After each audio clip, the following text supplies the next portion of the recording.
जो 9 लोग गए थे वो जाके शाहरुख खान को पकड़ रहे थे और हम डर के मारे नहीं पकड़ रहे थे, हाथ मिलाते के साथ। कहा लगता आप फोटो खिंचाने के लिए नहीं। उनका अगला सवाल था कि आप किसके फ़ैन हैं, तो सारे लोग 9 लोग थे, वो शाहरुख खान बोल दिए, मेरे मुंह से निकला कि मैं ब्लड डोनेशन का फ़ैन हूँ। तो फिर उन्होंने पूछा कि मैं ब्लड डोनेशन के लिए क्या कर सकता हूँ। हम सर आप ब्लड डोनेशन कर सकते हैं, तो और हम सर आप अपने जन्मदिन के दिन ब्लड डोनेशन कर दीजिए, लाखों लोग ब्लड डोनेशन करेंगे। और क्या कर सकता हूँ हम सर, आप जिस दिन पिक्चर रिलीज होती है उस दिन ब्लड डोनेशन कर दीजिए। और क्या कर सकता हूँ, तो हम बोले कि आप अपने पिक्चर में ब्लड डोनेशन पे कोई एक्सीडेंट वगैरह का सीन दिखा के ब्लड डोनेशन को प्रमोट कर सकते हैं। अभी मैं क्या कर सकता हूँ सर, इस मंच से आप ब्लड डोनेशन को प्रमोट करने के लिए एक संदेश जारी कर देंगे।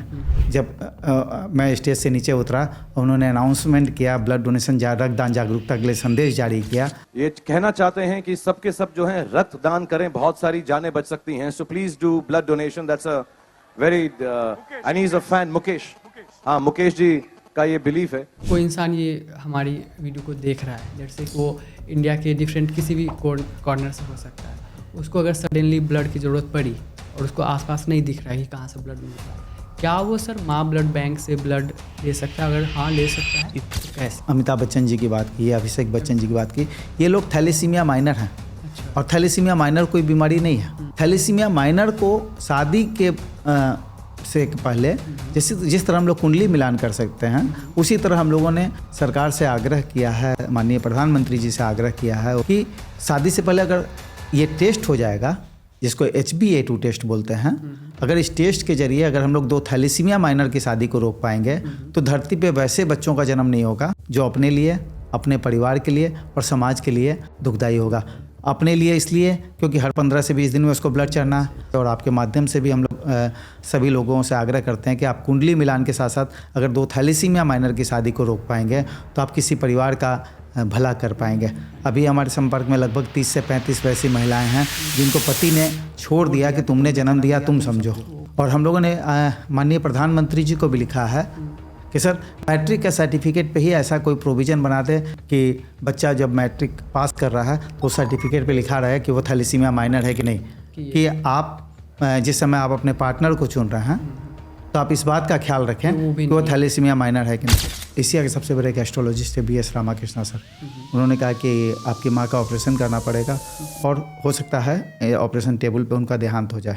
तो जब जाते थे तो कोई ना कोई किसी की पीड़ा देखने को मिलती थी, माँ का टेंशन और उनकी पीड़ा को हम लोग कैसे कम कर पाएँ, उसी में भरने के दरमियान मेरा झुकाव ब्लड डोनेशन पे हुआ। अगर माँ ठीक हो गई तो पहला यूनिट ब्लड मैं CMC वेलोर में डोनेट करूँगा, PMCH में डोनेट करके आ गया। और डोनेट करने के बाद क्या हुआ कि 1 हफ्ते के बाद वो माता जी आई और मेरे पैर पे गिर के हमको प्रणाम करने लगी कि आपकी वजह से मेरी ज़िंदगी बची। सामूहिक विवाह वो भी बहुत इंटरेस्टिंग है सर। मैं देख रहा था कि उसमें अलग अलग तरीके से लोग डोनेट करते हैं वहाँ पे भी चीज़ें, और आप 51 जोड़ों की शादियाँ करवाते हैं सर, उसके बारे में बात करेंगे सर। वो कैसे और कब से ये चल रहा है? ये पूरी टीम का कमाल है। और कैसे स्टार्ट हुआ सर? अक्टूबर 2009 में हम लोग 3 दोस्त बैठे हुए थे।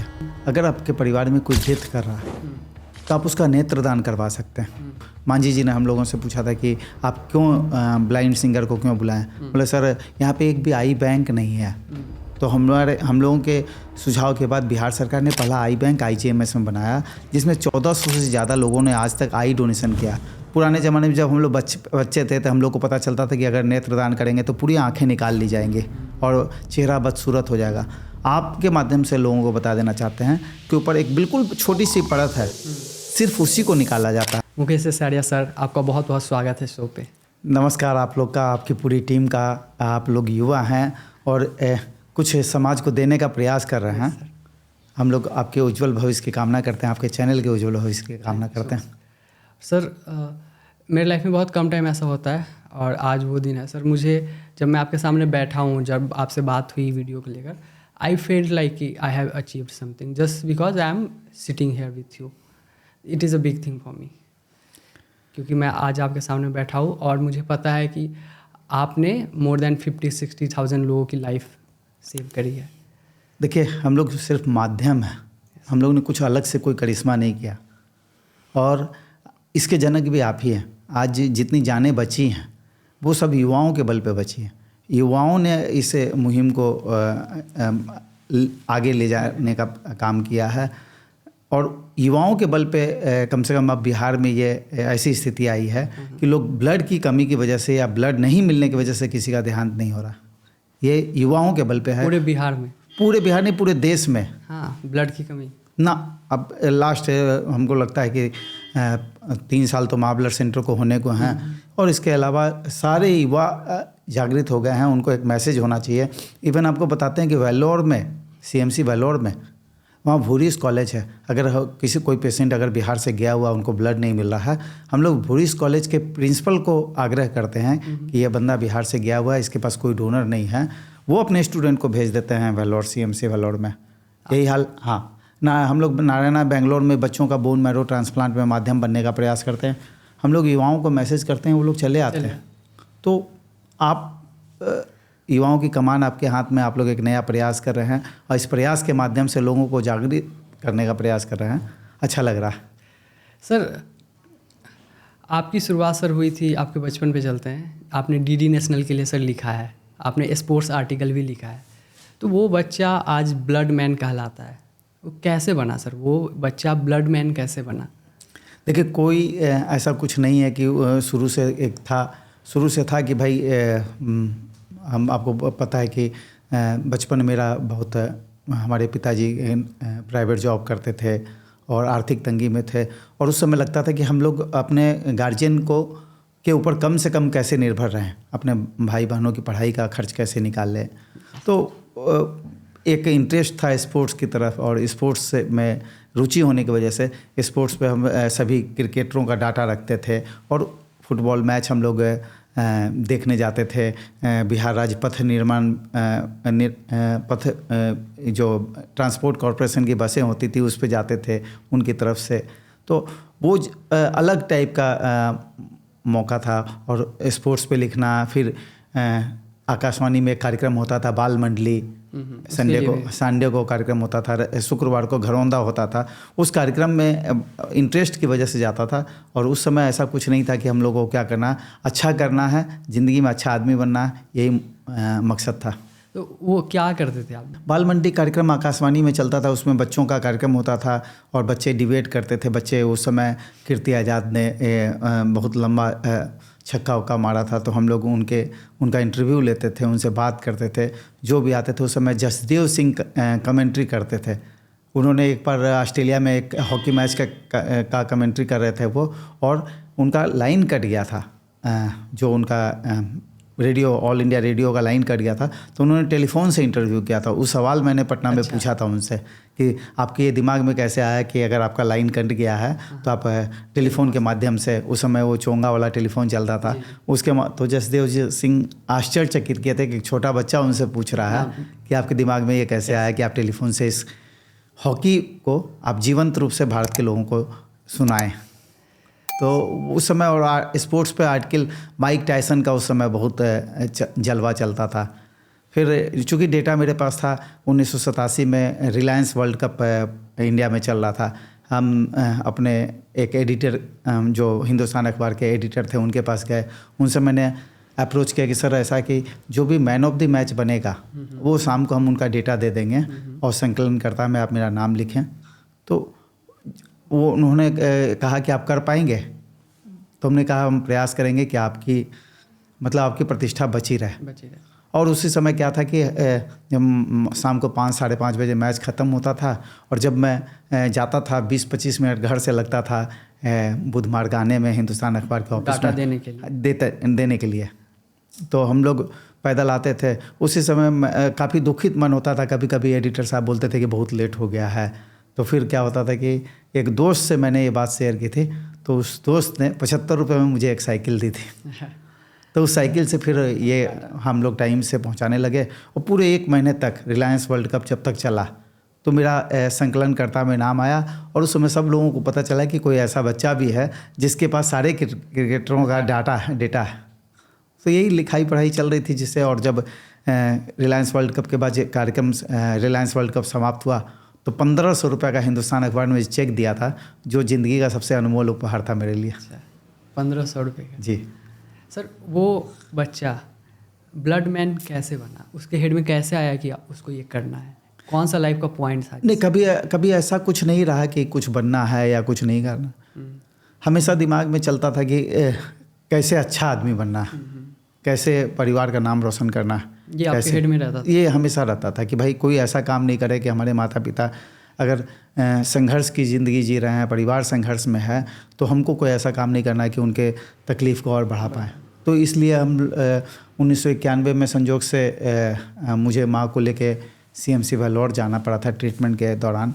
तो वहाँ एक एशिया के सबसे बड़े एस्ट्रोलॉजिस्ट थे BS रामाकृष्णा सर। उन्होंने कहा कि आपकी माँ का ऑपरेशन करना पड़ेगा और हो सकता है ऑपरेशन टेबल पे उनका देहांत हो जाए। अच्छा।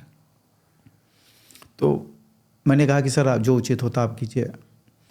और वहीं पे जब माँ के पास डेली मुझे जाना होता था, जिस धर्मशाला में हम लोग रुके हुए थे, तो वहाँ से हॉस्पिटल जाने के दरमियान बीच रास्ते पे मतलब दोनों के बीच में एक ब्लड बैंक आता था CMC वेल्लोर का। ठीक है।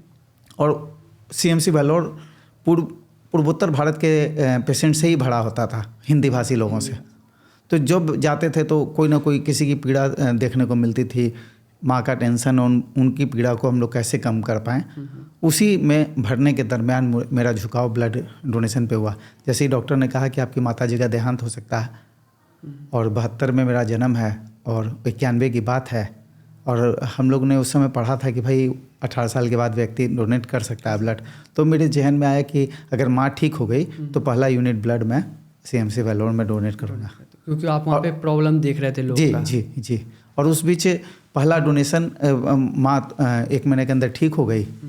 और उस बीच हम लोगों ने क्या किया कि जितने लोग परेशान रहते थे पूर्वोत्तर भारत के, तो हम लोग जिस धर्मशाला में रहते थे उस समय पब्लिक टेलीफोन बूथ का ज़माना था। 24 रुपये इनकमिंग, 24 रुपये आउट गोइंग लगता था उस समय। 24 रुपये? जी। टेलीफोन बूथ के माध्यम से हम लोग अपने घर वालों तक मैसेज पहुंचाते थे। तो उस समय इनकमिंग आउट गोइंग रहता था। तो फिर हम लोग पब्लिक टेलीफोन बूथ पे बैठते थे कि मेरा नंबर आएगा तो हम परिवार से बात करेंगे। तो वो जितने लोग थे जो पीड़ा में रहते थे, वो बात हम वहाँ पे जाके शेयर करते थे और कोई ना कोई डोनर जाके उस पीड़ित व्यक्ति के लिए ब्लड डोनेशन करता था। अच्छा, तो आप फ़ोन पे शेयर कर देते थे कि किसी नहीं, फ़ोन पे नहीं। वहाँ पे जैसे मान लीजिए सब्जी वाले के यहाँ बैठे हुए हैं, किराना वाले के यहाँ बैठे हुए हैं, उनको शेयर कर। वहाँ पे बोलते कि भाई एक व्यक्ति आए हुए हैं, उनको ब्लड की ज़रूरत है, अगर आप ब्लड दे सकते हैं। तो उस माध्यम से हम लोगों ने कई लोगों की ज़िंदगियाँ बचाई, खाली ये मैसेज आपस में शेयर करके। तो ये सफ़र वहाँ से शुरू हुआ। फिर धीरे धीरे वहाँ से आने के बाद ये एक रेगुलर हो गया। फिर जब पटना आ गए तो फिर हम मतलब साल में 2 बार 3 बार जाके हम PMCH में ब्लड डोनेशन करते थे। और ब्लड डोनेशन करते करते एक समय ऐसा आया कि एक दरभंगा से एक बच्चा आया हुआ था, और चूँकि गोविंद मित्रा रोड में मेरी दवा दुकान थी और उस दवा दुकान में वो सुबह सुबह दुकान खोलते के साथ आया। उस समय दुकान में भीड़ थी। बोला कि 1 यूनिट ब्लड चाहिए, अगर अभी ब्लड नहीं मिलेगा तो मेरी माताजी का देहांत हो जाएगा। तो उस समय चूँकि दुकान में भीड़ थी और मेरा टाइम नहीं हुआ था ब्लड देने का, तो मैंने वो मैसेज उस समय ऑर्कुट पे डाल दिया। अच्छा। उस समय ऑर्कुट चलता था, जैसे अभी आपका फेसबुक, ट्विटर और इंस्टाग्राम है, वैसे ऑर्कुट चलता था। तो जैसे ही डाला तो उसमें सारे दोस्त नाराज़ हो गए। अच्छा। उन्होंने कहा कि इंटरटेनमेंट साइट है, आपने सुबह सुबह ब्लड का मैसेज डाला, ये गलत काम है, ये वो, और सारे लोग नाराज़ हो गए। उसमें से एक दोस्त, मेरा बचपन का दोस्त है, उस मैसेज पे उसने वो गया और PMCH में डोनेट करके आ गया। और डोनेट करने के बाद क्या हुआ कि 1 हफ्ते के बाद वो माताजी आई और मेरे पैर पे गिर के हमको प्रणाम करने लगी कि आपकी वजह से मेरी ज़िंदगी बची है। तो हम कहे कि ये उस व्यक्ति की वजह से है जिसने ब्लड डोनेशन किया, संजय जी की वजह से। और ऑर्कुट माध्यम बना, वो डोनर माध्यम बना। उसके बाद ये सिलसिला जो चला वो सोशल मीडिया से चलता हुआ, ट्विटर, इंस्टाग्राम, फेसबुक होते हुए ये आज माँ ब्लड सेंटर के रूप में साक्षात एक ब्लड बैंक के रूप में स्थापित है, और जिसके ज़रिए ज़िंदगी बच रही है। और लोग जिस नाम से पुकार रहे हैं वो सारा का सारा क्रेडिट सब ब्लड डोनर्स को जाता है, जिन्होंने एक आवाज़ पे, एक मैसेज पे ब्लड डोनेशन किया। आपने अभी तक सर उस समय 1991 के बाद अभी तक कितने टाइम ब्लड डोनेट किया है? देखिए 53 बार कुल मैंने ब्लड डोनेशन किया है। उसके बाद चूँकि मुझे थायराइड है, शुगर है, कुछ लीवर में प्रॉब्लम है, तो मुझे डॉक्टर ने मना कर दिया है। तो 53 बार भी बहुत बड़ा नंबर है। नहीं, मेरा ऐसा कोई रिकॉर्ड बनाने का मकसद कभी नहीं रहा। मेरा मकसद सिर्फ ये रहा था कि अगर आप ब्लड डोनेट करते हैं तो आप दुनिया के सबसे खुशकिस्मत आदमी हैं जो किसी की ज़िंदगी बचा रहे हैं। हर व्यक्ति को मौका नहीं मिलता, और आप कृपाशाली हैं कि आपको ईश्वर ने आपको धरती पे मानव के रूप में भेजा। अगर मानव के रूप में भेजा है तो समाज के प्रति हमारी जिम्मेदारी है। सर मैं एक डाटा देख रहा था WHO का, जिसके अकॉर्डिंग ये था उस डाटे में कि इंडिया में हर डे सर, पूरे इंडिया में हर डे 12,000 लोगों की जान जाती है just because of blood shortage.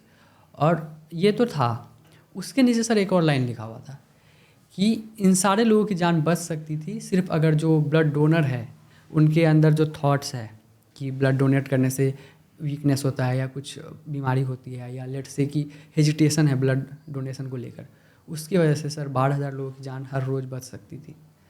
तो मैं आपने क्योंकि सर 53 टाइम ब्लड डोनेट किया है, तो मैं आपसे पूछना चाहूँगा, आपके पास नॉलेज भी है, एक्सपीरियंस भी है, कि एक्चुअली में क्या होता है जब आप ब्लड डोनेट करते हैं, क्या फील होता है बॉडी में? देखिए, मेरा अपना अनुभव है कि अब आप इसको एक सिंपल लॉजिक आपको बता रहे हैं कि 1991 में जब मैंने पहली बार ब्लड डोनेशन किया था, उस समय मेरा वजन 45 kg था, और जब मैंने ब्लड डोनेशन छोड़ा उस समय मेरा वजन 70 किलो था। तो बॉडी बेहतर परफॉर्म की। और दूसरा क्या है कि मेरा पर्सनल, हम साइंटिफिक रीजन या कोई मेडिकल हम लोग विशेषज्ञ नहीं हैं, लेकिन हम लोग का अपना अनुभव क्या है कि आपका अगर आप ब्लड डोनेट करते हैं तो 3 महीने के अंदर आपका वजन बढ़ेगा ही बढ़ेगा। ये मेरा अपना अनुभव है कि आपका वजन घटता नहीं है, आपका वजन बढ़ता ही बढ़ता है अगर आप ब्लड डोनेट करेंगे। दूसरा, तीसरी चीज़ ये क्या है कि अगर आप ब्लड डोनेशन कर रहे हैं तो आप ईश्वर के यहाँ अपना FD बढ़ा रहे हैं। अगर आप छोटे छोटे रूप से अगर गिफ्ट आप किसी व्यक्ति के चेहरे पे मुस्कान लाने के लिए प्रदान कर रहे हैं, तो ईश्वर आपके परिवार के लिए बड़ा गिफ्ट प्रदान करने की उनके पास व्यवस्था है। और वो पिछले मेरा अपना अनुभव है कि मुझे हर कदम पे हर जगह ये वापस से ईश्वर ने गिफ्ट के रूप में मेरे और मेरे परिवार के लिए वो गिफ्ट भेजा है। और जिसके ज़रिए ब्लड डोनेशन की मुहिम के जरिए मुझे लोग, आप भी यहाँ इसीलिए बुलाए हैं, और ये एक माहौल है, इंसान को फील हो जाता है कि एकदम 200% भगवान आपको देख रहे हैं, आपका हेल्प कर रहे हैं, जी। छोटी छोटी चीज़ें आपकी हो जाती है। खून का रिश्ता बनता है इससे। खून का रिश्ता सिर्फ सगे भाई बहनों से नहीं बनता, खून का रिश्ता आपके रगों में बह रहा है, ब्लड भी अगर किसी के खून में बह रहा है तो ये भी खून का रिश्ता। और खून का रिश्ता से बड़ा कोई रिश्ता नहीं है। अगर आपका खून किसी के शरीर में बह रहा है तो आप समझिए कि आप बहुत खुशकिस्मत हैं। मेरा अपना भी सोच है कि, और जो मेडिकली भी ये मतलब कंफर्म है कि 35 से 42 दिन के बाद WBC टूटना चालू हो जाता है। ब्लड का एक प्रकार है। अगर आप उसको टूटने से बचाने के लिए अगर आप नहीं भी ब्लड डोनेट करेंगे तो वो टूट के बाहर आता है शरीर से। अगर उसको टूटने से बचाने के बजाय किसी की ज़िंदगी में अगर हम लोग बचाने में मदद कर दें तो कहीं से कुछ नुकसान नहीं है सिवाय आपके फ़ायदे पे। अब हम आपको एक सिंपल घटना के जरिए आपको बताते हैं कि सिंपल उदाहरण आपको दे रहे हैं। 1000 से ज़्यादा दिन हो गए माँ ब्लड सेंटर को। 800 से ज़्यादा लोग चिन्हित हो गए कि उनको पता, समय से पहले उनको उनकी बीमारी का पता चल गया। अच्छा, hepatitis B, C, syphilis, malaria, HIV। Hepatitis का केस हाल के दिनों में लगातार बढ़ा है। व्यक्ति को पता नहीं चलता है कि उसके लीवर में प्रॉब्लम है। तो ऐसा इसलिए हो रहा है क्योंकि जब आप उनका ब्लड लेते हैं उससे पहले आप चेकअप करते हैं? नहीं, गवर्नमेंट गाइडलाइन है। हाँ। भारत सरकार का गाइडलाइन है ड्रग एंड कॉस्मेटिक एक्ट का, जिसके जरिए 5 टेस्ट कंपलसरी है। हेपेटाइटिस डोनेट करने से पहले, हेपेटाइटिस नहीं, डोनेट करने के बाद। अच्छा, वो ब्लड प्रोसेस होने से पहले hepatitis B, C, syphilis, malaria, HIV। अभी आपको कई जगह आपको नजर आएगा कि लीवर फेल हो गया और उस व्यक्ति का देहांत हो गया। आपको लगा कि वो कुछ नहीं करता था, कोई नशा नहीं करता था, कुछ किसी तरह का आदी नहीं था, उसके बाद उसका लीवर कैसे फेल हो गया। सर तो वहीं से कंटिन्यू करते हैं। आप बता रहे थे कि कैसे जब लोग ब्लड डोनेट करते हैं तो उनको ये भी पता चलता है कि उनके शरीर में क्या इशू है।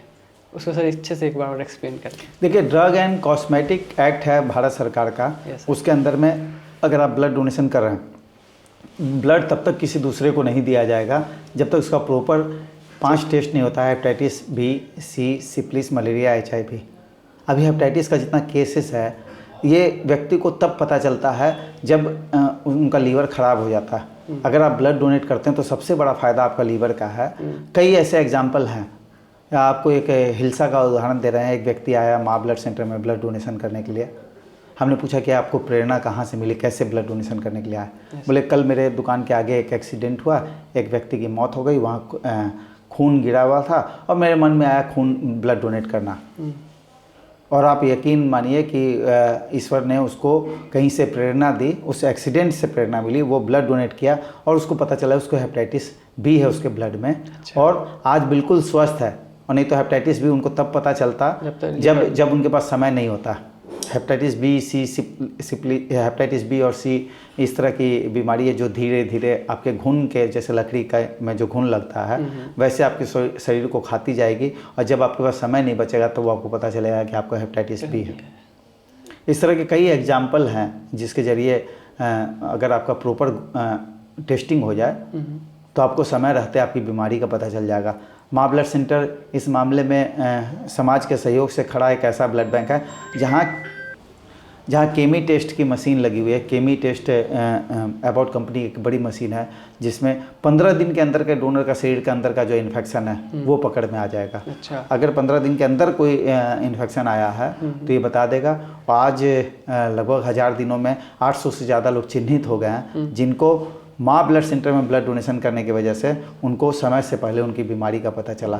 तो ये सबसे बड़ा फ़ायदा है, बड़ी बात है, सबसे बड़ा फ़ायदा है। अगर आप ब्लड डोनेशन करते हैं तो ना आप अपने परिवार के लिए खुशियाँ बटोरते हैं, ना किसी दूसरे की ज़िंदगी बचाते हैं, साथ में आप अपने स्वास्थ्य की भी रक्षा करके अपने परिवार के लिए अपनी संपत्ति अपना कायम रखते हैं। बिल्कुल सर, बहुत बड़ी बात है कि अगर किसी को समय से पहले पता चल जाए कि उसको कोई इशू होने वाला है तो उसका कितना बड़ा टेंशन लाइफ का उसका ख़त्म हो जाए। नहीं, आप बिग बी सर को देख सकते हैं, अमिताभ बच्चन जी को देख सकते हैं। 1983 में कूली की शूटिंग के दरमियान उनका एक्सीडेंट हुआ था और उससे उनको कई यूनिट ब्लड चढ़ा था। ब्लड ट्रांसफ्यूजन के दौरान एक यूनिट ऐसा भी ब्लड चढ़ गया था जिसकी वजह से उनको हेपेटाइटिस का संक्रमण हुआ। अच्छा। और जो आज भी वो मतलब अगर उनको समय से पहले नहीं पता चलता तो उनको बाद में बहुत हानि होती। आज कम से कम वो मेडिकल ट्रीटमेंट में ज़िंदगी जी के हम लोगों का मान बढ़ा रहे हैं। बिल्कुल सर। सर मैंने आपसे इससे पहले बात करी थी वो डाटा की जो मैं देख रहा था, उसमें मैंने एक चीज़ और देखा सर कि जो आप बात कर रहे हैं सेम चीज़ है कि ब्लड डोनेशन से बहुत सारे फ़ायदे हैं बॉडी में। बोन मैरो एक फिर से वापस से वो रेड ब्लड सेल बनाना चालू कर देता है और भी चीज़ें हैं। बट एक बहुत इंपॉर्टेंट चीज़ थी सर कि पूरी दुनिया में सबसे ज़्यादा जो जाने जाती है वो हार्ट डिजीज़ की वजह से जाती है। और मैंने ये देखा कि जो लोग ब्लड डोनेट करते हैं उनके अंदर जो आयरन स्टोर है, जिस आयरन स्टोर की वजह से हार्ट अटैक आता है उसको वो सबसे ज़्यादा क्योर करता है। मीन्स आप ब्लड डोनेट करते हो तो आयरन स्टोर आपके बॉडी में बैलेंस हो जाता है और आप हार्ट डिजीज़ से बचते हैं। और एक और चीज़ है सर ब्लड प्रेशर। कहा जाता है ह्यूमन बॉडी में ब्लड प्रेशर के कारण बहुत सारी बीमारियाँ आ जाती है। तो ये दूसरी बहुत इंपॉर्टेंट चीज़ है कि जब आप ब्लड डोनेट करते हैं तो आपका ब्लड प्रेशर नॉर्मल रहता है, क्योंकि बहुत सारे बॉडी रीजनरेट करती है खुद को, उसमें जो ऑक्सीजन्स होते हैं वो उसको फिर वापस से रिचार्ज करती है, खुद से वापस से भेजना चालू करती है। तो जो आप कह रहे थे उसी को मैं सर सम अप कर रहा हूँ कि बॉडी को बहुत सारा फायदा मिलता है ब्लड डोनेट करने से। देखिए, माँ ब्लड सेंटर में एक रेगुलर ब्लड डोनर हैं sir Ganesh Dutt, Pataliputra high school के छात्र हैं, आदरणीय राजेश भैया। उनको अभी हार्ट्स में रिलेटेड कोई प्रॉब्लम हुआ, उनको चक्कर आया, वो हॉस्पिटल गए।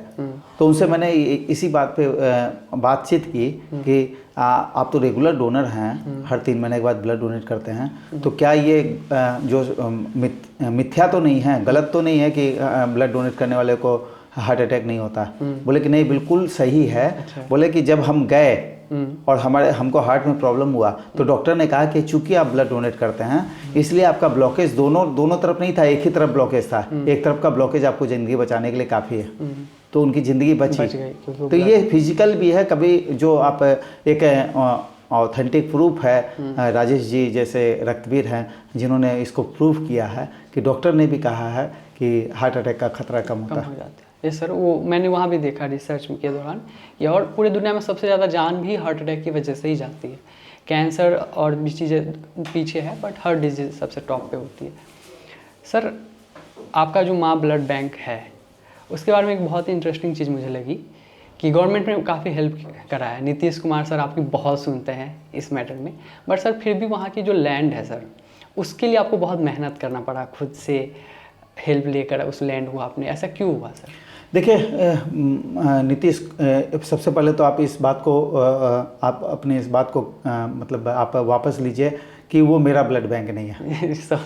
वो आपका ब्लड बैंक है, वो अभिषेक जी का ब्लड बैंक है, वो हर एक व्यक्ति का है जो प्रत्यक्ष अप्रत्यक्ष रूप से जुड़ा हुआ है। ये एक बड़ा एक अचीवमेंट है समाज के लिए। बिल्कुल 2017, 18, 19 और 20 में जितनी बार हम लोग मुख्यमंत्री के जी के लोक संवाद में गए, उन्होंने बुलाया और उन्होंने जितना सुझाव हम लोग ने दिया, 90% से ज़्यादा सुझाव उन्होंने इम्प्लीमेंट किया। वो देश के इकलौते मुख्यमंत्री हैं श्री नीतीश कुमार जी, जिन्होंने भरपूर काम किया ब्लड बैंक के क्षेत्र में बिहार में। और उनसे हम लोग लगातार जगह मांग रहे थे कि आप हम लोग को कुछ 3000 स्क्वायर फीट का कोई जगह दे दीजिए ताकि हम लोग अपने हिसाब से मदद कर पाएँ। होता क्या था कि उम्मीदें बढ़ती जा रही थी, आप लोग की वजह से भी उम्मीद बढ़ती जा रही थी। हम लोग ब्लड डोनेशन पीएमसीएच के अलावा कहीं ब्लड डोनेशन करते नहीं थे, कैंप भी लगाते थे पीएमसीएच में, लेकिन जो हमारे आवाज़ पे जाता था ब्लड डोनेशन करने के लिए, उनके परिवार को जब ज़रूरत होती थी तो पीएमसीएच में ब्लड नहीं मिलता था। चूँकि बिहार का सबसे बड़ा सरकारी ब्लड बैंक है, एक्सपेक्टेशंस टू हाई है, सब लोगों का प्रेशर है, तो उनकी गलती नहीं थी। मतलब उम्मीदें ज़्यादा थी, डोनर कम थे। तो हम लोगों ने इसीलिए मुख्यमंत्री जी से जगह मांगा। जगह मांगने में उन्होंने असमर्थता जताई और उन्होंने साफ साफ मना भी किया कि आप लोग ब्लड बैंक खोलने की तरफ मत जाइए, आप जो सेवा हो रहा है उसको करते रहिए। आप लोग हो सकता है अच्छा बिजनेस करते होंगे, लेकिन ब्लड बैंक चलाना बहुत मुश्किल है। आप पैसा इकट्ठा कर लीजिएगा ब्लड बैंक चलाने के लिए, लेकिन बिहार में खून कहाँ से लाइएगा? खून कौन देगा? ये उनका कहना, ये लगभग सभी जनप्रतिनिधियों का कहना था। ठीक है। तो हम लोगों ने डिसाइड किया कि नहीं, हम लोग, आपको पता है कि 2010 से सामूहिक विवाह का कार्यक्रम कर रहे हैं। 51 कन्याओं की शादी में हम लोग माध्यम बन रहे हैं। वैष्णो देवी सेवा समिति परिवार माध्यम बन रहा है। 586 शादियों का सफ़र तय हुआ है। 2019 तक हम लोग के पास 80 लाख रुपए जमा थे। ब्लड बैंक ब्लड बैंक के लिए नहीं, उस कार्यक्रम के द्वारा जो कार्यक्रम आयोजित हुआ था उससे पैसा जमा था। तो हम लोगों ने अंततः समिति ने निर्णय किया कि हम लोग अपनी ज़मीन खरीद के हम लोग ब्लड बैंक का निर्माण करेंगे। और हम लोगों ने 3 करोड़ 45 लाख रुपए में वो ज़मीन परचेज़ की। और ज़मीन परचेज़ करते हुए हम लोग को पता नहीं था कि कैसे क्या होगा, कहाँ से आएगा। हम लोगों ने सब कुछ माँ भगवती के ऊपर छोड़ दिया था। और आपको विश्वास नहीं होगा कि 2019 में परचेज किया हुआ ज़मीन पे 2022 में 27 फरवरी को माननीय मुख्यमंत्री जी ने खुद समाज को समर्पित किया। देश का पहला ब्लड बैंक है जिसका किसी राज्य के मुख्यमंत्री ने समाज को समर्पित किया। तो जो आपने कहा कि सरकार ने बहुत मदद की, सरकार ने लाइसेंस दिलवाने में मदद की, सरकार ने ब्लड बैंक के क्षेत्रों में मदद की, सरकार हर कदम पे मदद करी। मशीनरीज में हम लोग आपके माध्यम से स्टेट बैंक ऑफ इंडिया का आभार प्रकट करते हैं कि उन्होंने 1.5 करोड़ की मशीनें जो लगी हुई हैं उसमें 40 लाख रुपए की मशीनें उन्होंने अपनी तरफ से माँ ब्लड सेंटर को गिफ्ट की है, जिसके माध्यम से हम लोग ये सेवा दे पा रहे हैं। सरकार से हम लोगों ने किसी और तरह का कोई मॉनिटरी सपोर्ट नहीं लिया। जहाँ जहाँ तकनीकी रूप से जहाँ ज़रूरत थी वो सरकार ने किया। बाकी जो मॉनिटरी सपोर्ट की बात थी, समाज का हर एक व्यक्ति का तन मन धन और श्रम और रक्त, किसी का मेहनत लगा हुआ है, किसी का रक्त लगा हुआ है, किसी का तन लगा हुआ है, किसी का मन लगा हुआ है, हर एक व्यक्ति के कंट्रीब्यूशन से ये एक मंदिर खड़ा हुआ है जिसके ज़रिए सेवा हो रही है। सर, आपने जैसे ही ये पॉडकास्ट स्टार्ट हुआ मैंने आपसे बोला ना कि आई एम फीलिंग कि आज मैंने कुछ अचीव किया है sitting in front of you, वो इसी वजह से था सर। जब मैं आपके बारे में देख रहा था और चीज़ें, मैंने एक चीज़ हर जगह नोटिस करी कि आपने हर जगह ये मेक श्योर किया कि आप सिर्फ अपना नाम नहीं ले रहे हैं। आपने मोस्टली जगह अपना नाम लिया ही नहीं, आपने हर जगह दूसरों का बताया कि सारे लोगों ने हेल्प करी, उन्होंने हेल्प की, आपने हर जगह दूसरों को आगे किया। वो मुझे बहुत टच हुई कि देखिए, व्यक्ति अगर कहीं माध्यम बन रहा है तो वो खुशकिस्मत है कि ईश्वर ने उसको माध्यम के रूप में चुना। और हम लोग खुशकिस्मत इसलिए हैं क्योंकि आपके जैसा भाई है। आज हर कदम पे आपको बताया कि हर एक व्यक्ति का, जिसने पैसे से मदद किया और जिसने मेहनत से मदद किया, जिसने एक ईंट उठाने में मदद लगाई है और जिसने धन से मदद किया। तो हर एक व्यक्ति इस मुहिम का साझीदार रहा है, जिसके बल पे इस पॉजिटिविटी जो आप माँ ब्लड सेंटर में जाएंगे, आप आए भी हैं, आपने देखा है कि वहाँ बहुत तेज़ है। कई लोग बोलते हैं कि हाँ इतना तेज़ है, और जाने के बाद वहाँ पे विचारधारा लोगों की चेंज हो जाती है कि मैंने ऐसा समझा था और मैंने ऐसा सोचा। मेदांता ग्रुप के अनिल अग्रवाल जी आए थे, उनका कमेंट्स था कि अगर मैं यहाँ आज नहीं आता तो धोखे में रह जाता। हरिवंश जी, राज्यसभा के उपसभापति आदरणीय हरिवंश जी आए थे, उन्होंने कहा कि मुझे उम्मीद नहीं था कि बिहार में ऐसा कुछ हो रहा होगा। मैथिली ठाकुर जी आई थी, वो अपने फेसबुक पेज पे और लाइव करते हुए उन्होंने कहा था कि मुझे एक अच्छे मंदिर में आने का मौका मिला। तो जो भी वहाँ आता है वो मतलब वो न सिर्फ पॉजिटिव होके जाता है, बल्कि अपनी तरफ से पॉजिटिव ऊर्जा का संचार भी छोड़ के जाता है, जिसके बल पे सेवा जारी है। सर मैंने ये भी देखा कि आपने इस मुहिम के जरिए आप अमिताभ बच्चन सर से भी मिले, आप शाहरुख खान सर से भी मिले, और भी लोग हैं, कपिल शर्मा, बट यहाँ पे मैं अमिताभ बच्चन और शाहरुख खान सर की बात करूँगा। आप उनसे कैसे मिले और उनका क्या रिएक्शन था जब आपने बताया कि आप ऐसा कुछ कर रहे हैं? देखिए, सब कुछ अचानक से हुआ। 2013 में हम लोगों ने को सिद्धार्थ बासु सर का एक मैसेज आया कि आप लोग टीम के साथ आइए केबीसी में ऑडियंस के रूप में। अच्छा, ऑडियंस। और वो चैरिटी वाला कार्यक्रम था, उसमें उनको वैष्णो देवी सेवा समिति को कुछ डोनेशन देना था, लेकिन तकनीकी कारणों से वो डोनेशन नहीं दे पाए। उनका व्यूअरशिप का कोई टीआरपी का कोई चक्कर वगैरह था उसमें, तो उस समय टीआरपी किसी और कंट्री में ज़्यादा चल रहा था। तो वहाँ जाने के बाद, कार्यक्रम के समापन के बाद हम लोगों को स्टेज पे जाने का मौका मिला। स्टेज पे जाने के मौके के दरमियान हम लोगों ने उनसे शेयर किया कि हम लोग एक ब्लड बैंक बनाने के लिए सोच रहे हैं, अमिताभ बच्चन सर से। उन्होंने पूरी बात सुनी और उन्होंने साफ साफ कहा कि अगर कभी आप 1-2 साल के अंदर ब्लड बैंक बनाते हैं तो आप हमारे तक मैसेज ज़रूर भेजिएगा। हम लोग 100 रुपया पर यूनिट आपको अपनी तरफ से भेजेंगे, और आप इस पैसे को प्रोसेसिंग जो आप लेंगे उसमें माइनस करके आप लोग सेवा कीजिएगा। तो संयोग से उनसे 2013 में मुलाकात थी अक्टूबर में, और हम लोग का प्रोजेक्ट स्टार्ट हुआ 2022 में। बाद में हम लोगों ने 19 में संपर्क करने का प्रयास हुआ, तो हम लोग स्थापित नहीं हो पाया संपर्क। तो ये तो रहा बिग बी सर से मिलने का अनुभव, और उस मंच से अच्छा लगा जब उन्होंने संस्था के कार्यों को सराहा। हिम्मत मिलती है। हाँ, फिर फैन पिक्चर के प्रमोशन में पूरे देश में यहाँ के लोकप्रिय रेडियो एफएम है, रेडियो मिर्ची ने चुना देश के 10 लोगों में जो फैन थे।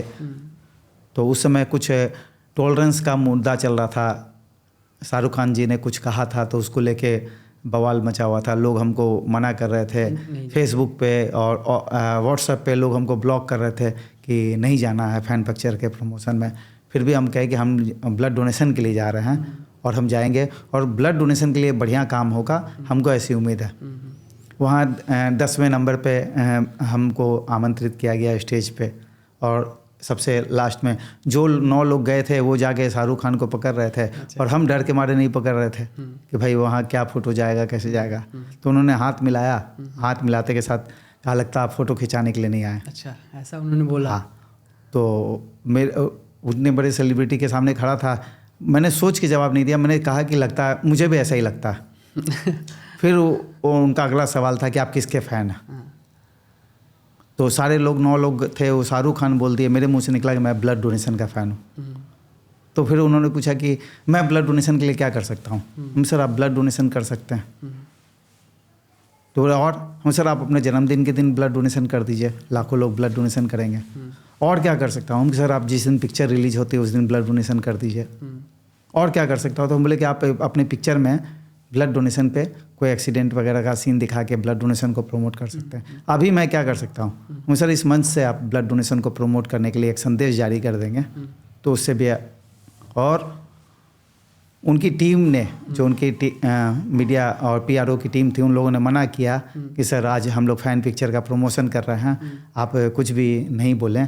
बावजूद इसके जब मैं स्टेज से नीचे उतरा, उन्होंने अनाउंसमेंट किया, ब्लड डोनेशन रक्तदान जागरूकता के लिए संदेश जारी किया, जो वायरल हुआ। और मेरा जाना वहाँ सफल रहा कि उस रक्तदान जागरूकता की वजह वो संदेश जो है बहुत वायरल हुआ।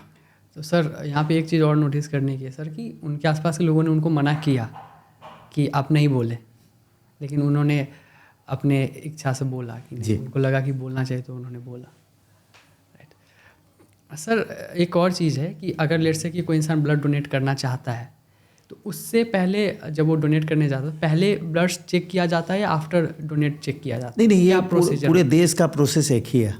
अगर आप जाएंगे तो आपको सीधे लेटा के ब्लड नहीं लिया जाता। तो सबसे पहले आपके मैसेज के माध्यम से, आपके पॉडकास्ट के माध्यम से क्लियर हो जाए कि आप जाते के साथ आपसे कोई ब्लड लेगा नहीं। अच्छा। सबसे पहले आपका बीपी, वजन और हेमोग्लोबिन चेक होगा। अगर हेमोग्लोबिन 12.5 से ऊपर है तभी आप ब्लड डोनेशन कर सकते हैं। अगर वजन 18 साल से ऊपर है तभी आप डोनेशन कर सकते हैं। बीपी नॉर्मल है तभी आप डोनेशन कर सकते हैं। आप रात भर कंप्लीट, अगर रात में अगर नहीं सोए तो आप ब्लड डोनेशन नहीं कर सकते हैं। ये क्यों? वो उसका भी कोई मेडिकल रीज़न है कि अगर आप सोए नहीं हैं तो आप ब्लड डोनेशन नहीं कर सकते हैं। तो इस तरह के कई जो डॉक्टर काउंसलिंग करते हैं, उस काउंसलिंग में अगर एक जगह भी आप फंसे तो आप ब्लड डोनेशन नहीं कर सकते। तो ऐसा नहीं है कि ब्लड जाते के साथ आप आराम से जाके ब्लड डोनेशन कर सकते हैं। मेरा आपके माध्यम से एक ही रिक्वेस्ट होगा कि आजकल बच्चे इंस्टाग्राम पे फ़ोटो लगाने के लिए और फेसबुक पे फ़ोटो लगाने के लिए ब्लड डोनेशन करना है, इससे बचना चाहिए। ब्लड डोनेट करना चाहिए, लेकिन शरीर जब अलाउ करे। हाँ, और आपका मोटिव क्या है वो आपको देखना चाहिए कि आप डोनेट कर रहे हैं। मतलब भाव में आके डोनेशन नहीं करना चाहिए। ब्लड डोनेशन आपके शरीर की एक साधारण सी प्रक्रिया है। उसको आपका ब्लड उतना ही कीमती है, ये सब लोग मानते हैं। ब्लड डोनेशन करना चाहिए, इसका कोई नुकसान नहीं है। हम लोग अपने हिंदी लैंग्वेज में बोलते हैं कि अगर हम लोग शरीर में खून बनाने की एक मशीन लगी हुई है, अगर हम लोग ब्लड डोनेट नहीं करेंगे तो उस मशीन को काम करने का मौका नहीं मिलेगा। अगर आप एक सिंपल लॉजिक देखें कि अगर किसी मशीन को अगर हम लोग काम करने का मौका नहीं देंगे तो जंग लगेगा। तो उस जंग लगने के बचाने के लिए भी आप ब्लड डोनेशन करेंगे ताकि आपके जो खून बनाने की मशीन है वो लगातार चलती रहे। सर लेट्स से कि कोई इंसान ये हमारी वीडियो को देख रहा है, लेट्स से कि वो इंडिया के डिफरेंट किसी भी कॉर्नर से हो सकता है, उसको अगर सडनली ब्लड की ज़रूरत पड़ी और उसको आसपास नहीं दिख रहा है कि कहाँ से ब्लड मिलेगा, क्या वो सर माँ ब्लड बैंक से ब्लड ले सकता है? अगर हाँ ले सकता है तो कैसे? हाँ, वो कैसे रीच करेगा यहाँ? देखिए, पिछले 1000 दिनों में आप जिस माँ ब्लड सेंटर की बात कर रहे हैं वो गूगल पे इंडिया का सबसे ज़्यादा गूगल रिव्यू वाला, ऑर्गेनिक रिव्यू वाला ब्लड बैंक है। आप बिल्कुल आसानी से माँ ब्लड सेंटर तक पहुँच सकते हैं। नंबर है वहाँ का 9199933433। आप उस माध्यम से पहुँच सकते हैं। और आप ध्यान रखें, अगर आपके पास कोई ब्लड डोनर नहीं है देने के लिए तो आप 1 यूनिट की मदद आप तुरंत ले सकते हैं। अगर ब्लड बैंक में ब्लड है तो आप उसके एवज में कोई आपको एक्स्ट्रा सिक्योरिटी देने की ज़रूरत नहीं है, कोई मॉनिटरी सपोर्ट करने की ज़रूरत नहीं है। अगर आपके पास प्रोसेसिंग देने के लिए पैसा नहीं है तो हम लोग 10-20 लोग मिलके वो प्रोसेसिंग भी हम लोग दे देंगे। ये बिहार में जब माननीय मुख्यमंत्री जी आए थे उस समय हम लोगों ने उनके सामने संकल्प लिया था कि सरकारी ब्लड बैंक का जो रेट है बाहर के पेशेंट के लिए, वही रेट हम लोग 500 रुपया लेते हैं PRBC के लिए, 400 रुपया प्लेटलेट्स के लिए, 400 रुपया प्लाज्मा के लिए। हम लोग का कॉस्टिंग 1400 से ऊपर का है। और बाकी जो शॉर्टफॉल है वो शॉर्टफॉल को यहाँ के बिजनेसमैन 5000 रुपये महीना अपने परिवार की खुशियों के लिए दान करते हैं, जिसके बल पे ये ब्लड बैंक चल रहा है। तो माँ ब्लड सेंटर में ब्लड डोनेशन करने से हम लोग ये मतलब जिसके बल पे हम लोग ये जो दुनिया को खुश रखने का प्रयास कर रहे हैं। सर लेट्स से कि एक एवरेजली हेल्दी इंसान 1 साल में कितने टाइम ब्लड डोनेट कर सकता है जो सही नंबर है? लेट्स से कि हो सकता है कि वो 3 हो, लेकिन अगर कोई 4 कर रहा है या 5, उसकी बात नहीं करेंगे। सही नंबर क्या है जो? देखिए, इसमें 2 तरह का है। एक तो जो मेडिकल डॉक्टर बताते हैं कि व्यक्ति जो है, मनुष्य जो है, आदमी जो है वो साल में 4 बार डोनेशन कर सकता है। महिलाएं 4 महीने में 1 बार डोनेशन कर सकती हैं। ये तो हो गया होल ब्लड के लिए, जिसको पूरा ब्लड होता है। एक आजकल जिस मशीन के बारे में हम लोगों ने माननीय मुख्यमंत्री जी को पहली बार बताया था, सिंगल डोनर प्लेटलेट्स की मशीन 2017 में जब हम लोगों ने बताया था, उस समय सिर्फ एक निजी हॉस्पिटल में थी। उसके बाद 6 मशीनें मुख्यमंत्री जी ने पूरे बिहार में लगाई।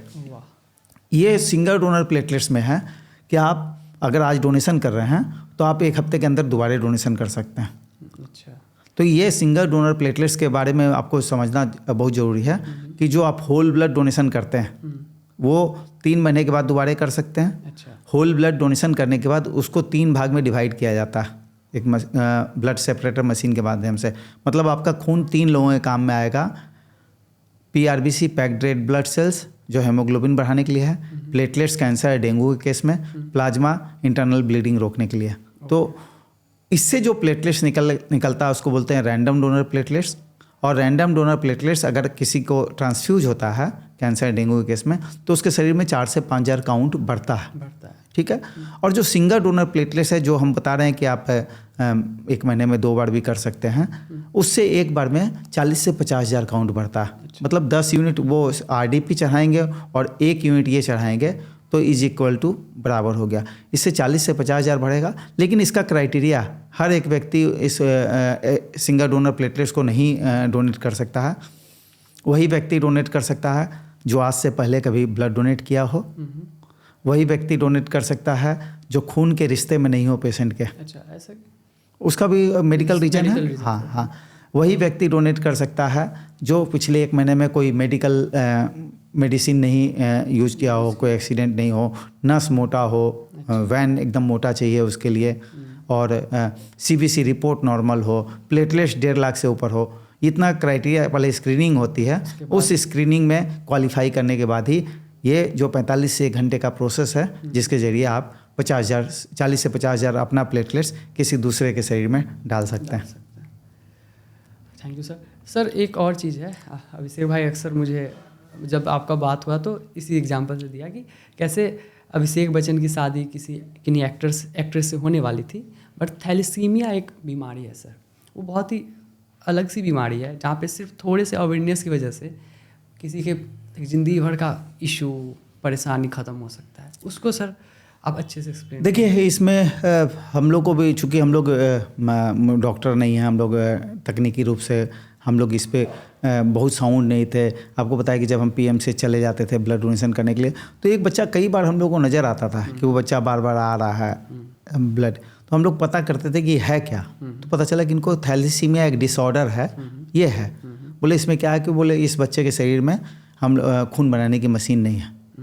फिर हम लोग पता कि भाई इन बच्चे के लिए तो ब्लड की व्यवस्था कर रहे हैं। फिर हमने माननीय मुख्यमंत्री जी को लगातार, और उस समय हमारे स्वर्गीय सुशील मोदी जी थे और मंगल पांडे जी थे, इनको इस पीड़ा को उन तक हम लोगों ने पहुंचाया कि इन बच्चों के लिए हम लोग क्या कर सकते हैं। जो चीज़ हम लोगों ने कहा सरकार ने सब कुछ किया। हम लोग आपके माध्यम से देश के प्रधानमंत्री माननीय नरेंद्र मोदी जी का आभार प्रकट करते हैं कि वो थैलेसीमिया पीड़ित बच्चों के लिए लगातार बोन मैरो ट्रांसप्लांट में भारत सरकार की तरफ से 3 लाख रुपया और 10 लाख रुपया बाल थैलेसीमिया बाल सेवा योजना के तहत कोल इंडिया की तरफ से 10 लाख रुपया, 13 लाख रुपया का सपोर्ट वैसे परिवार को दे रहे हैं जिनकी सालाना आमदनी कम है, जिनको इस तरह की बीमारी से बच्चों को छुटकारा दिलाना है बोन मैरो ट्रांसप्लांट में। हम लोग आपके विषय पे आ रहे हैं कि थैलेसीमिया माइनर, आपने अमिताभ बच्चन जी की बात की, अभिषेक बच्चन जी की बात की, ये लोग थैलेसीमिया माइनर हैं। अच्छा। और थैलेसीमिया माइनर कोई बीमारी नहीं है। थैलेसीमिया माइनर यहाँ अगर हम लोग चेक करवाएंगे तो हो सकता है कि ये थैलेसीमिया माइनर को शादी के से पहले जिस तरह हम लोग कुंडली मिलान कर सकते हैं, उसी तरह हम लोगों ने सरकार से आग्रह किया है, माननीय प्रधानमंत्री जी से आग्रह किया है, उस पर सरकार काम भी कर रही है, उनके तरफ से आया हुआ है मैसेज कि हम लोग इस पर विचार कर रहे हैं कि शादी से पहले अगर ये टेस्ट हो जाएगा, जिसको HbA2 टेस्ट बोलते हैं, अगर इस टेस्ट के जरिए अगर हम लोग 2 थैलेसीमिया माइनर की शादी को रोक पाएंगे तो धरती पे वैसे बच्चों का जन्म नहीं होगा जो अपने लिए, अपने परिवार के लिए और समाज के लिए दुखदायी होगा। अपने लिए इसलिए क्योंकि हर 15 से 20 दिन में उसको ब्लड चढ़ना है। अपने परिवार के लिए इसलिए कि परिवार की सारी खुशियाँ माता पिता की उस बच्चे को हंसते देखना चाहती है। समाज के इसलिए कि हर 15-20 दिन में जो ब्लड मिलता है वो समाज देता है। तो हम लोगों का यही थैलेसीमिया माइनर को रोकने का दो थैलेसीमिया माइनर की शादी का रोकने का एक प्रयास है और आपके माध्यम से भी हम लोग सभी लोगों से आग्रह करते हैं कि आप कुंडली मिलान के साथ साथ अगर दो थैलेसीमिया माइनर की शादी को रोक पाएंगे तो आप किसी परिवार का भला कर पाएंगे। अभी हमारे संपर्क में लगभग 30 से 35 वैसी महिलाएं हैं जिनको पति ने छोड़ दिया कि तुमने जन्म दिया तुम समझो। तो आप इस तरह के परिवार को एकजुट रखने में मदद कर सकते हैं।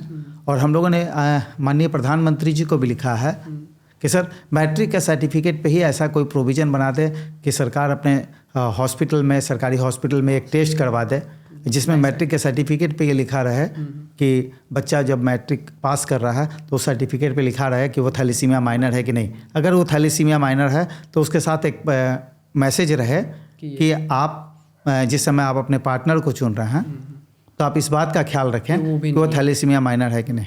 आपके माध्यम से हम लोग कई चूँकि ये हम लोग लगातार अवेयरनेस कर रहे हैं लेकिन इसमें बहुत ज़्यादा सफलता नहीं मिली है, तो अभी हम लोगों ने विचार किया है पिछले 1 साल 1.5 साल में और आपके माध्यम से जितने भी स्त्री रोग विशेषज्ञ डॉक्टर हैं उनसे आग्रह करते हैं। चूँकि हम लोग नॉन टेक्निकल लोग हैं, हम लोग मेडिकल रूप से हम लोग की बात को लोग माने नहीं माने, तो आपके माध्यम से ये हम लोग स्त्री रोग विशेषज्ञ जितनी डॉक्टर हैं उनसे आग्रह करते हैं कि कोई भी प्रेगनेंसी के केस में अगर कोई महिलाएं आती हैं तो आपके लिए उनके लिए जो टेस्ट करवाना है तो उस टेस्ट को आप ये चेक करवा लें कि वो महिला जो है वो थैलेसीमिया माइनर है कि नहीं। ताकि जैसे ही वो थैलेसीमिया माइनर पता चलता है तो तुरंत आप उसके पति को बुलाइए और उनका टेस्ट कर लीजिए। अगर वो भी थैलेसीमिया माइनर है तो आप गर्भ में पल रहे बच्चे को भी 12 हफ्ते के अंदर आप उसको हटा सकते हैं। अगर वो थैलेसीमिया मेजर है, आपको जब पता चल जाएगा कि वो बच्चा भी उसके शरीर में बोन मैरो नहीं है और उसको धरती पे आने के बाद लगातार ब्लड की ज़रूरत होगी, तो कानूनन आप उसको 12 हफ्ते के अंदर में उसको हटा सकते हैं। तो इस तरह भी आप समाज का भला कर सकते हैं। बिल्कुल सर। सिर्फ बिहार में ही अकेले कितने ऐसे बच्चे होंगे जो इस थैलेसीमिया माइनर की वजह से परेशान जूझ रहे हैं? देखिए, इसका प्रॉपर डेटा आपको नहीं मिलेगा। हम लोग के नज़र में बिहार सरकार बताती है 1200, हम लोग के नज़र में लगभग 3 से 4 हज़ार बच्चे हैं हर 15 दिन पे जी सर, हर 15-20 दिन में उनको ब्लड चाहिए। और सर बहुत सारे ऐसे लोग होंगे जो अफोर्ड नहीं कर पा रहे होंगे ब्लड, उन बच्चों का क्या? नहीं, ऐसा कुछ नहीं। अब तो सब हम लोग लगातार आपके माध्यम से भी और अभिषेक भाई के माध्यम से, सब लोगों के माध्यम से, कन्हैया सर के माध्यम से एक अवेयरनेस क्रिएट करके हम लोगों ने अपने ही मुहिम चालू की है। 4 लोग मिलके जो हर 3 महीने ब्लड करते हैं, डोनेट करते हैं, वो 4 लोग एक बच्चे को अडॉप्ट कर रहा है। Oh nice. मतलब अब वो उस बच्चे को, अब हम लोगों ने उन 4 डोनर से संपर्क स्थापित करवा दिया है कि आपको जब ज़रूरत हो आप इन 4 बच्चों से बात कीजिए। सरकार अपनी तरफ से फ्री ऑफ कॉस्ट ब्लड दे रही है, बिना किसी प्रोसेसिंग के दे रही है। तो सरकार के सेवा में कंधे से कंधे मिला के चलने का ये एक माध्यम है जो हम लोग आपस में मिल के बांट रहे हैं समाज के सहयोग से। सर क्या ऐसा कौन सा तरीका है जिससे वो जो बच्चा है उसकी ये बीमारी क्या ख़त्म हो सकती है? जी बिल्कुल ख़त्म हो सकती है।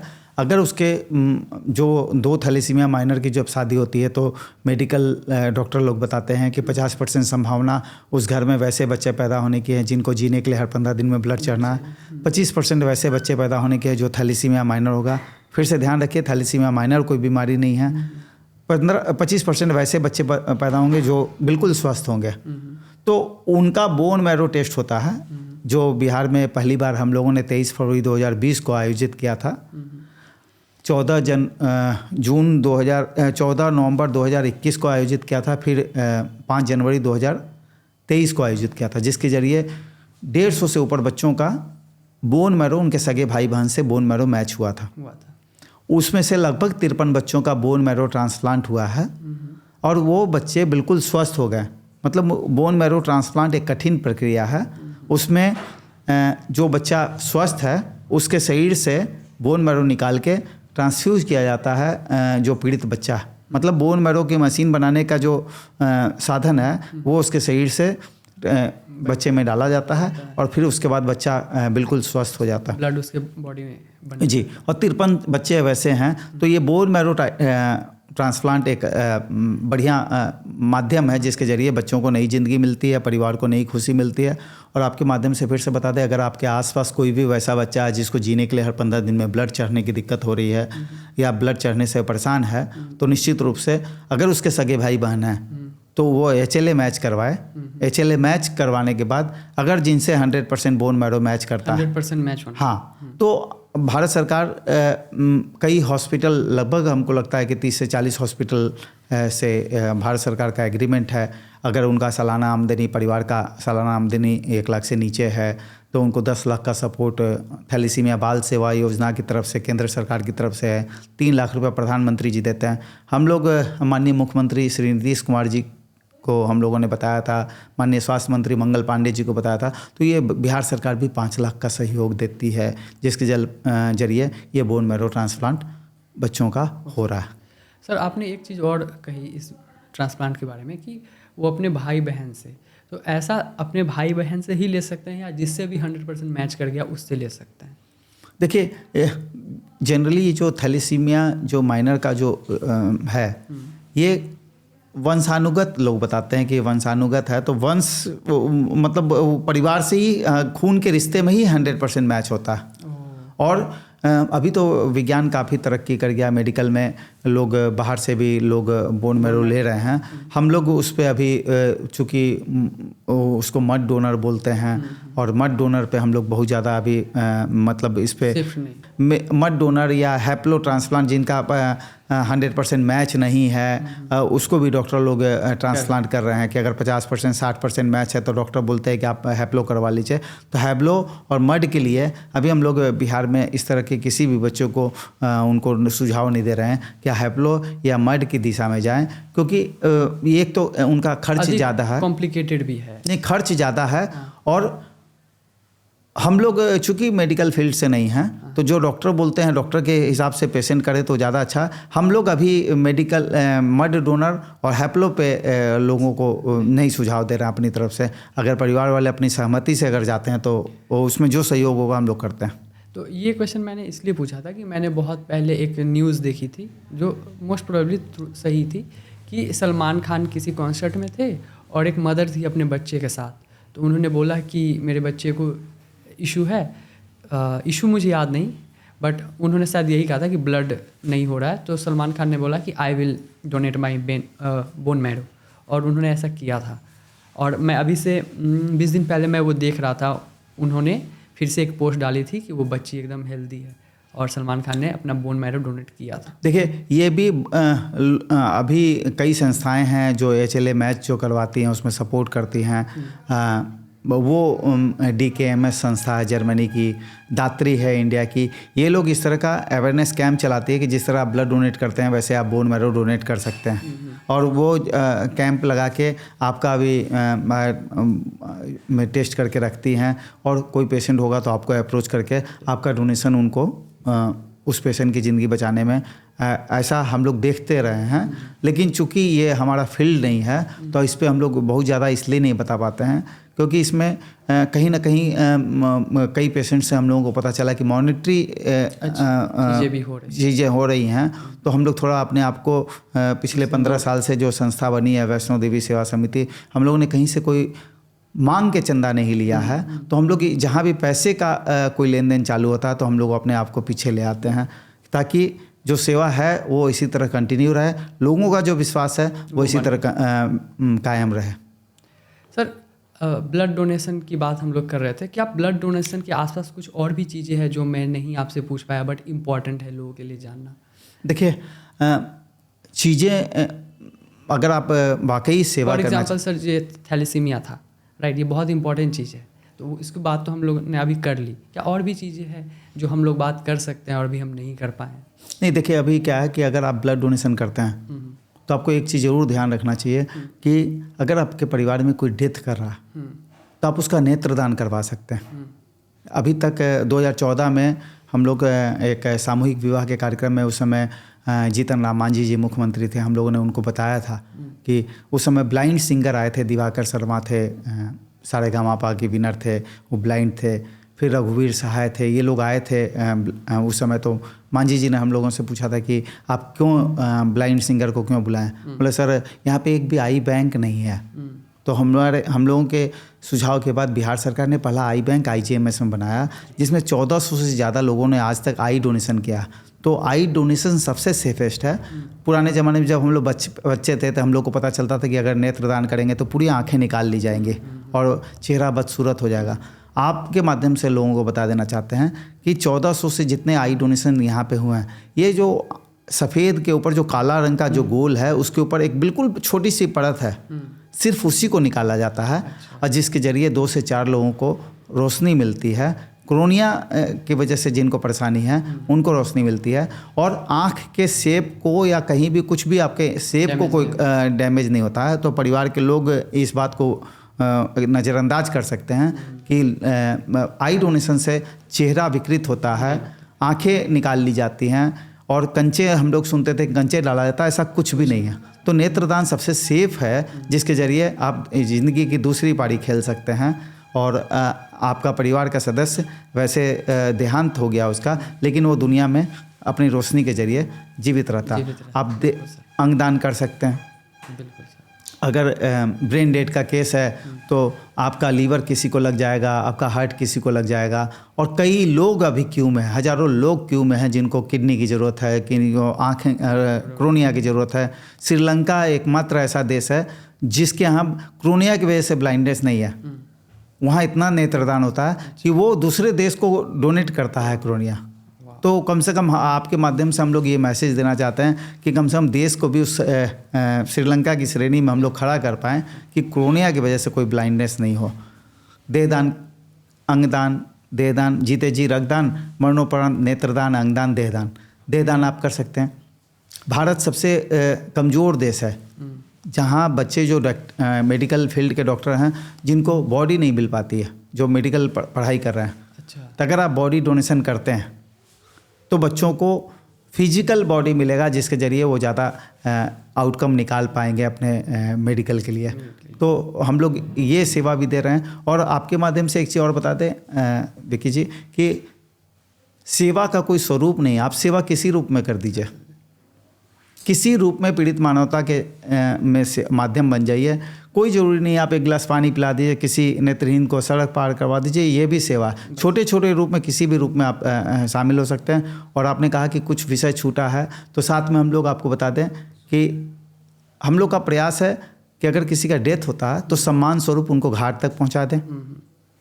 सम्मान स्वरूप अगर जिनके परिवार वाले यहाँ नहीं हैं उनकी बॉडी को डेड बॉडी फ्रीजर के माध्यम से उनको 1 दिन 2 दिन रखा जा सकता है। तो इस तरह की सेवाएं भी माँ वैष्णो देवी सेवा समिति परिवार समाज के सहयोग से चला रहा है। सर और सॉरी सर मैं कट कर रहा हूँ। कोरोना के टाइम सर आपने बहुत सारे लोगों की सर ये आपने देखा, जब उनके परिवार ने उनको छोड़ दिया तो आपने उनको उनके धर्म के हिसाब से, उनके जाति के हिसाब से उनका संस्कार सब कुछ करवाया। देखिए फिर से आपको वही बात बताया कि व्यक्ति माध्यम होता है। और उस समय एक बच्चे का फ़ोन आया था मेरा जगत नारायण रोड से, कोरोना पीक पे था कि हमारे पिताजी का देहांत हुआ है। और हमारे पिताजी ने सभी भाइयों को मतलब एस्टेब्लिश किया उनके कैरियर के हिसाब से, लेकिन चारों भाई उनके हैं जो आसपास रहते हैं, लेकिन कोई आने के लिए तैयार नहीं, कोई बॉडी छूने के लिए उनको तैयार नहीं है। तो उस समय हमारे दिमाग में आया कि ऐसा क्या किया जाए कि जिससे इस बच्चे की तकलीफ़ में हम लोग सहभागी बन पाएँ। तो फिर उसी समय से हम लोगों ने एक सिस्टम जनरेट करने का प्रयास किया कि जिसके ज़रिए इनको सम्मान स्वरूप उनका अंतिम संस्कार किया जाए। और उसमें हम लोग सफल रहें, ईश्वर ने माध्यम बनाया और उसमें हम लोग सफल रहें। और जितने भी सम्मान के साथ हम लोग बॉडी को सम्मान स्वरूप अंतिम संस्कार हम लोगों ने में माध्यम बने, उसमें पूरा का पूरा हम लोगों ने एफर्ट लगाया। और उस समय पीपी किट वगैरह हमारे स्कूटी में होता था और हम लोग रखते थे।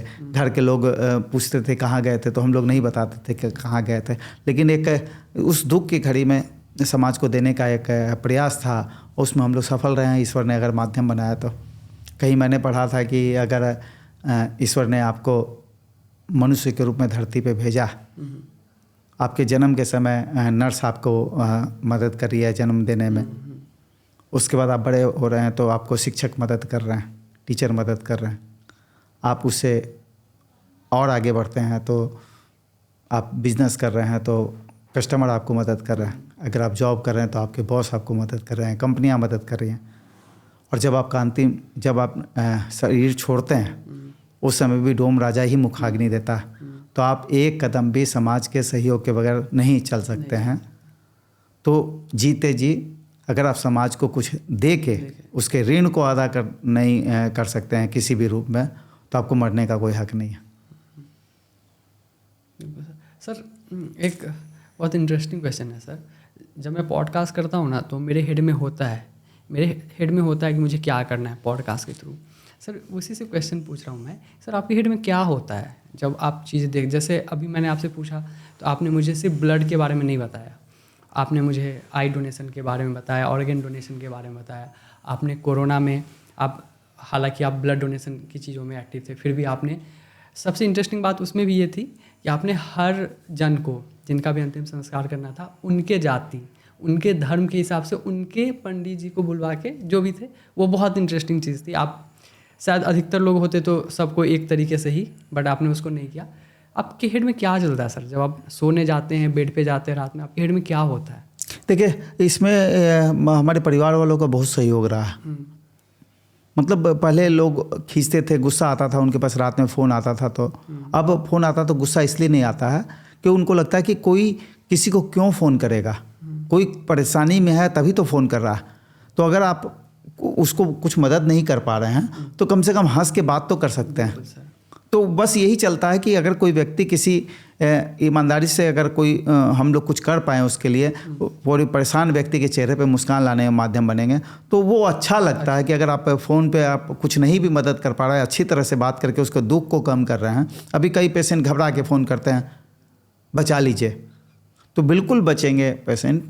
आप थोड़ा सा धैर्य बना के रखिए, आपको जिस चीज़ की ज़रूरत होगी हम लोग खड़े हैं आपके पीछे। बस इतना बोल देने से पेशेंट के अटेंडेंट आधे ठीक हो जाते हैं। बिल्कुल सर, वो उनको कामनेस फील होता है, फिर लॉजिकली आपने कहा कि क्या चलता है, तो चलता सिर्फ एक ही चीज़ है कि कोई भी अगर कॉल आए उसको प्रॉपर रिस्पॉन्ड करें।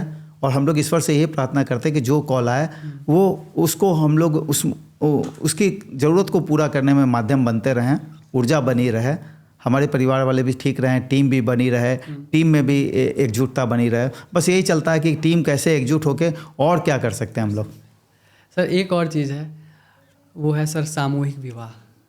वो भी बहुत इंटरेस्टिंग है सर। मैं देख रहा था कि उसमें अलग अलग तरीके से लोग डोनेट करते हैं वहाँ पे भी चीज़ें, और आप 51 जोड़ों की शादियाँ करवाते हैं सर, उसके बारे में बात करेंगे सर। वो कैसे और कब से ये चल रहा है सर? ये पूरी टीम का कमाल है। और कैसे स्टार्ट हुआ सर? अक्टूबर 2009 में हम लोग 3 दोस्त बैठे हुए थे। ठीक है। हम लोग बैठे हुए थे, हम लोगों ने डिसाइड किया कि हम लोग रविवार को हम लोग अब कोई मतलब फालतू टाइम खर्चा नहीं करेंगे, रविवार को हम लोग सेवा का काम करेंगे। हम लोग 3 दोस्त मिलके उस संस्था का हम लोगों ने बनाई। और फिर हम लोगों को लगा कि अब क्या करना है, तो हम लोगों ने नाम रखा कि वैष्णो देवी हम लोग हर साल जाते हैं, तो माँ वैष्णो देवी सेवा समिति करके टीम की बनाई। फिर उसके माध्यम से हम लोगों ने 11 लोगों को और जोड़ा, फिर 15 लोगों का बनाया। फिर हम लोगों ने डिसाइड किया कि अब करें क्या। हम लोगों ने 11,000 रुपये जमा करके 1.5 लाख से ऊपर हम लोग के पास पैसा जमा हो गया। अब हम लोग करें क्या। उसी समय शुक्रवार का दिन था, एक अखबार में, हिंदुस्तान अखबार में एक अखबार की कटिंग पे नज़र, अखबार के न्यूज़ पे एक कटिंग थी, उसमें हाँ मैसेज था कि आग ने खाक कर दिए शादी के सपने। तो राजा पाकड़ वैशाली की एक का न्यूज़ था जिसमें हिंदुस्तान अखबार ने लिखा था कि 16 शादियाँ राजा पाकड़ वैशाली में कैंसिल हुई है। चूँकि बिजनेसमैन थे हम लोग फटाफट गए हिंदुस्तान अखबार के एडिटर के पास मिले, वो पता लिए। फिर संडे को उनके जो लोकल कॉरेस्पॉन्डेंट थे विनीत जी, उनके पास हम लोग गए और उस गांव में गए और उसमें हम लोग देखे कि हम लोग कैसे मदद कर सकते हैं। तो वहाँ हम लोगों ने डिसाइड किया कि हम लोग सामूहिक विवाह का काम करेंगे और इनकी शादी सामूहिक विवाह में पटना में सम्मान स्वरूप करवाएंगे। तो 2010 से पहली शादी का सामूहिक विवाह का कार्यक्रम शुरू हुआ और आज शहर के प्रतिष्ठित कार्यक्रम में ये गिना जाता है। और आज तक 586 शादियों के सफ़र में पूरा समाज सहयोगी बना है। अपने बच्चों की खुशी, शादी में जितनी खुशी होती है उससे ज़्यादा खुशी मतलब पूरे हर एक व्यक्ति अपने तरीके से सेलिब्रेट करता है। आप अगर उस बारात में महाराणा प्रताप भवन से आप कृष्ण मेमोरियल हॉल तक आएंगे तो लोग अपने घर से फूल फेंकते हैं मतलब लोग नीचे कई जगह कई बिजनेसमैन स्टॉल लगाते हैं, फ्री में उनके बारातियों का स्वागत करते हैं। और हम लोग एक सामूहिक विवाह जो एक सांस्कृतिक कार्यक्रम करते हैं शादी के दरमियान। जो भी आर्टिस्ट आते हैं बॉम्बे से वो एक पैसा भी नहीं लेते हैं। जो बैंड वाले होते हैं वो कोई पैसा नहीं लेते हैं। तो कई लोग बताते हैं कि भाई आप लोग इतना लंबा चौड़ा कैसे कार्यक्रम करते हैं, तो हर एक व्यक्ति अपने अपने तन मन धन से उससे जुड़ा रहता है, श्रम से जुड़ा रहता है। कई वॉलेंटियर कम से कम 50 के आसपास अलग से वॉलेंटियर आते हैं। यूथ फॉर स्वराज की टीम होती है जो लगातार 2 साल से खाना बचाने की मुहिम चला रही है, जिसमें अगर मान लीजिए कोई ज़्यादा ले रहा है तो उसको अन्न का हिसाब देना होता है कि आप बर्बाद क्यों कर रहे हैं। तो सब लोग पूरे समाज के सहयोग से इस तरह का कार्यक्रम चल रहा है। सामूहिक विवाह का कार्यक्रम भी उसी का हिस्सा है। और मैंने देखा सर वो बहुत बहुत बढ़िया तरीके से होता है। ऐसा नहीं है कि बस नॉर्मल हो रहा है, वो बहुत अच्छे तरीके से होता है। वहाँ पे लड़कियों को भी दिया जाता है चीज़ें। ये सब समाज देता है, हम लोग कुछ नहीं देते हैं। हम लोग आपके माध्यम से फिर से स्टेट बैंक का आभार प्रकट करते हैं। वो लोग साइकिल, सिलाई मशीन और बर्तन का सेट अपनी तरफ से गिफ्ट देते हैं। Yes sir. वो इसके अलावा समाज के हमारे एक विनोद जी हैं, वो मतलब 15 दिन का अनाज देते हैं। तो वो कुछ लोग जो इलेक्ट्रिक ट्रेडर्स एसोसिएशन के लोग हैं वो बल्ब देते हैं, पंखा देते हैं। तो हर लोग अपने अपने तरीके से कंट्रीब्यूट करता है।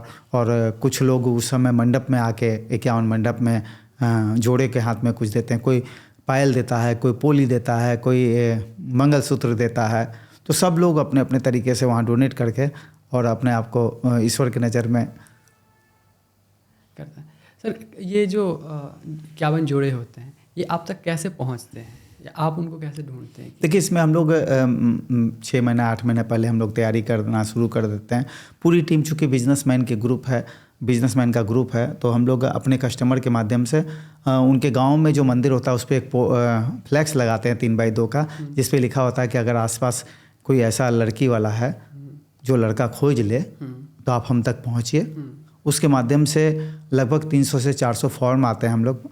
और चूँकि हम लोग अपने कस्टमर के माध्यम से ही उसका वेरिफिकेशन करते हैं, जो 51 जेन्युइन जोड़े हम लोग तक आते हैं उसका वो अपने विधि विधान के साथ इसका हिस्सा बन जाते हैं। बिल्कुल सर। एक और सर चीज़ है, ये मैं पर्सनली खुद के लिए पूछना चाहूँगा सर। जब आप ये इतने सारे काम करते हैं, आई हैव एक्सपीरियंस दिस, बस आपसे पूछ रहा हूँ, डू यू फील कि समवेयर डीप डाउन गॉड आपको देख रहे हैं और he is helping you out जब भी आप चीज़ें करते हैं? क्योंकि आप जितनी सारी चीज़ें कर रहे हैं ऑब्वियसली वो बहुत ईजिली फ्लो में नहीं होती होंगी, ऑब्स्टिकल्स आते होंगे कि अरे ये चीज़ कोई चीज़ फंस रही है। डू यू फील कि भगवान वो आपको पुश करते हैं या रास्ता दिखाते हैं? नहीं, भगवान बिल्कुल, जो लोग नहीं मानते हैं उसको हम आपके माध्यम से बताते हैं सत्य भगवान है। भगवान इसलिए है क्योंकि लगभग मेरा 4-5 एक्सीडेंट हो चुका है, लेकिन आज इस बिल्कुल स्वस्थ हैं। आप एक चीज़ बताइए कि जब हम नैनीताल में थे, बाइक से खाई में चले गए, उसके बाद खड़े हैं। फिर हर महीने विंध्याचल जाते हैं, वहाँ पे मेरा नदी पे एक्सीडेंट हुआ, फिर वहाँ से सर्वाइव हुए। फिर 2018 में एक बीमारी का पता चला मुझे, वो भी भगवान उसको भी रास्ते पे ला के रखे हुए। तो भगवान कहीं ना कहीं अगर आप अच्छा कर्म करते हैं तो भगवान आपको आपकी खुशी के लिए जो भी चीज़ें अपनी तरफ से दे सकता है वो देता है। और जो आप माध्यम बनने का जो आप बोल रहे हैं कि आपको प्रेरणा, तो निश्चित रूप से मुझे पता है, आपके माध्यम से मैं बेबाक होके बोलता हूँ कि जितना काम ईश्वर मुझसे करवाता है एक आम आदमी के बस का नहीं है। वो ईश्वर ही है जो ऊपर से बैटरी चार्ज करते रहता है मोबाइल की बैटरी की तरह, और वो बंदा उसमें माध्यम बन जा। और मेरे लिए गर्व का विषय है कि ईश्वर अभी भी माध्यम बनाता है, और हमको मेरा एक पैशन हो गया है कि उस माध्यम में कहीं ना कहीं एक क्या गिलहरी की भूमिका में कुछ ना कुछ उसमें दे पाऊँ समाज को। ये प्रयास हमेशा रहता है। बिल्कुल सर। और मैं सर खुद के अभी पर्सनल करियर का बताऊँ ना सर, आप आज ये जो भी सब देख रहे हैं ना, एवरीथिंग सर, ये सर ये जो आप माइक देख रहे हैं ना, ये sir this is the dream. ये जो आप लाइट देख रहे हैं ना सर, ये मेरा ड्रीम था। और आप ट्रस्ट करोगे सर, ये मेरे पास इसलिए नहीं है क्योंकि मेरे पास पैसे थे या नहीं थे, राइट। ये है बिकॉज ऑफ लाइक गॉड। और गॉड, मैंने ये फील किया कि जब आपका इंटेंशन सही होता है ना, आप अंदर से थोड़े सही इंसान होते हो ना, जो आप सही सोचते हो, आइदर कहीं ना कहीं आप दूसरों की भलाई सोचते हो, आपके लाइफ में जितने भी ऑब्स्टिकल्स आते हैं ना, भगवान उनको क्लियर कर देते हैं। निश्चित रूप से हम लोग आपके उज्जवल भविष्य की कामना करते हैं, आपकी टीम के और बड़ा होने की कामना करते हैं और माँ भगवती से प्रार्थना करते हैं कि आप जो भी मुकाम हासिल करें, जो टारगेट फिक्स करें, वो आप जल्द से जल्द अचीव करें। और निश्चित रूप से आप करेंगे। आप मतलब वैसे लोगों को बुला रहे हैं जिससे समाज को कुछ मिल पाए, तो ये आपका विषय।